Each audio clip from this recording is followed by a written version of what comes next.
প্রধানমন্ত্রী দৃঢ়ভাবে বলছে তিস্তা মহকুমাটা যে কোনো মূল্যে পাশ করবে, এটা আমরা আশ্বস্ত হয়েছি, বিশ্বাসও করলাম।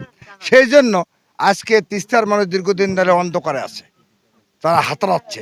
আজকে মশাল জ্বালিয়ে আলো দিয়ে তাদের জানালাম আমরা আলোর মধ্যে আসতেছি, আমরা আর অন্ধকারে থাকবো না। আমরা বলবো যে আমাদের দাবি হলো, যেহেতু এটা পার্লামেন্টের সব দলেই এটার সাথে একমত, দেরি না করে খুব অতি দ্রুত হয়েছে আগামী যে একনেক বৈঠক আছে সেই একনেকে এটা পাস করুক, এবং এখানে আমাদের যে বরাদ্দ সেই বরাদ্দর ভাগটা করে দিয়ে তিস্তা মহাপ্রিয়ার কাজটা শুরু করে দেব। এবং আমরা এটাও ব্যারেজ দিতে চাই, ব্যারেজ পরিকল্পনার কাছে আমরা ব্যারেজের আমাদের মনে হয় না তিস্তায় কোনো নতুন করে ব্যারেজের প্রয়োজন। ব্যারেজ একটা আছেই, যদি ওইটাকে সম্প্রসারণ করা যায়, পানি যদি থাকে সম্প্রসারণ করা যায়, তিস্তার দুই তীরে একেবারে সুন্দরগঞ্জ এবং উলিপুর পর্যন্ত সবখানে পানি দেওয়া, পানি থাকলে ব্যারেজ সম্প্রসারণ করা সম্ভব। নতুন করে ব্যারেজ নির্মাণ করার দরকার নেই।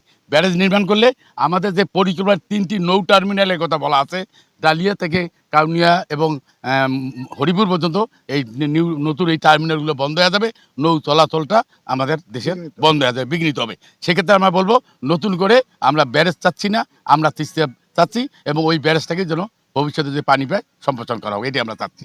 আমার কথা হলো, আমরা বারবার আশ্বাস পেলেও সংসদে এইভাবে কেউ দৃঢ়ভাবে তিস্তা মহাপ্রভুর কথা বলে নেই। এবার সেই আস্থা আমরা পেয়েছি, এই জন্য তাকে আমরা ধন্যবাদ জানাচ্ছি।